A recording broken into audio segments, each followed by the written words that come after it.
Hey guys, welcome to Peripheral Vision, and today we're going to be taking a look at the Nintendo 64. Now, the Nintendo 64 was released in 1996, and it's a pretty interesting system. It's one of my personal favorites, but don't worry, I will leave that bias out of this review. We'll start off by looking at the system itself.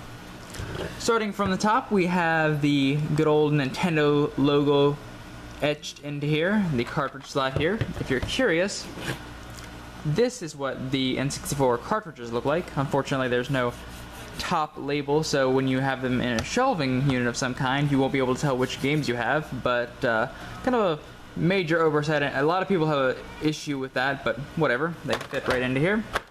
There is no eject button this time around, so you just pull right out.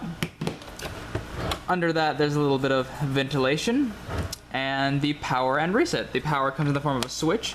On the front there's a little light here which indicates whether it's on or off, which is great. Then there is the reset button. And in the middle you see this little panel. You can pop it off here. And inside is what it's called a pack. Either it's going to be a jumper pack or an expansion pack.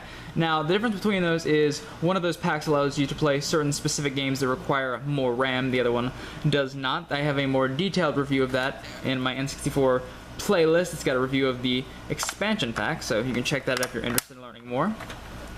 On the front we've got the Nintendo 64 thing here, as well as 4 controller ports, and this is pretty interesting because a lot of the systems at the time only had 2. This is one of the few systems of the era which had 4 controller ports out of the box, which I think is really cool. Even in the generation after this, the 4 player ports was not common. Nintendo really did that first, so that's kind of cool. Now if you want to see the controller, here that is. Again, if you'd like a review more specifically about the N64 controller, I do have it in the playlist, but for right now it's a pretty standard controller, except it isn't at all. It's a really weird controller where you've got 2 hand positions where you can have it like this or like this.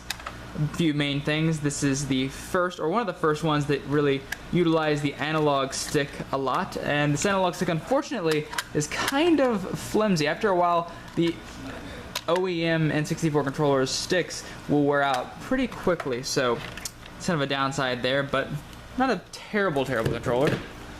Now we can flip it on the bottom. We see more ventilation here, little feet, and then we've got this thing, another port. Now, if you're wondering what this port's for, originally it was supposed to be for the Nintendo 64 disk drive, which was launched in Japan, but did not make it over here. So that's what this would have been for, as well as potentially for other things to plug into the system. And finally, we've got the back, good old Nintendo number, which still works. This is interesting because this is the composite, the same composite actually that you can use for the Super Nintendo or the GameCube. So if you have this style of composite, you can use it on any of these 3 systems. Then you've got the power brick locator, which is a really hefty thing. This is the power brick for the N64, just snugly pops into here, and if you need to, there's a little button and pull it out. And that is the outside of the N64. Now, as far as the games go, the N64 has a really interesting library, in my opinion. It has a very small library of only around 300 games, roughly speaking, including Japan titles, and they... Well, I'd be lying if I say it wasn't limited in the sense that the major releases in the N64's lifespan were either first-party or rareware titles, so things like Super Mario 64, or Kirby 64, or Pokemon Stadium, or things like Banjo-Kazooie, Donkey Kong 64, Killer Instinct Gold, things like that. So a lot of the N64 library comes from either first-party or rareware titles, which isn't a bad thing. I think that, as a comparison point between the N64 and the Sony PlayStation, I would say PlayStation has more good games, I would say, but I really think that the N64 has better good games. I think the masterpieces on the N64 are better than anything on the PlayStation, even though the PlayStation has a lot of great games, probably more so. I do think games such as, like for this example right here, Majora's Mask, Super Mario 64, Banjo-Kazooie, games like that are really, really amazing. So I think that the games on here that are good are, generally speaking, better than the games that are good on the PlayStation.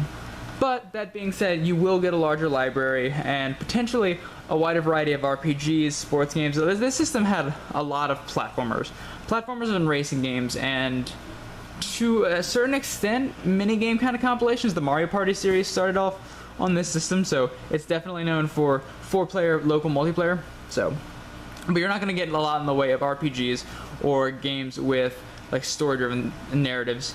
Now, the reason for that is because the N64 chose to use cartridges instead of CDs. This came out in an era where the other two competitors, the Sega Saturn and the PlayStation, had moved on to CDs, and Nintendo really stuck by its guns and kept with the cartridges. Unfortunately, that, while it eliminated load times to a degree, or mostly, it also made it so that the amount of space in the cartridge was limited. They couldn't have the CD quality sound or the animations or anything like that.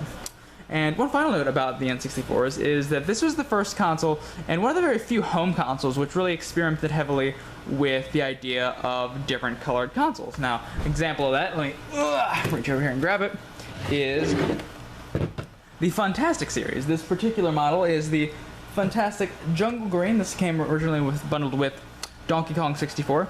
And they had a bunch of these, and some of them are very, very rare. And I love these to death. I think these are really cool. I think having a colored N64 is a great way to kind of show off your personality a bit in your collection. And I know some people distinctly collect the different colors of these because they're really great looking systems, honestly. And yeah, so that is the one of the color variants of the N64. And that's it, guys. Those are my opinions on the Nintendo 64. I think hands down, you should definitely get it. It's one of those systems that's right in the line. It doesn't have it's really hard to emulate the N64, so it's not something you can just like steal off the internet. But I wouldn't recommend stealing off the internet regardless. But it's a great system to have. I definitely pick it up. You can get one anywhere from $40 to $60, and depending on the variant. And you will have a good time with it, especially if you like local multiplayer or if you enjoy the classic Nintendo titles.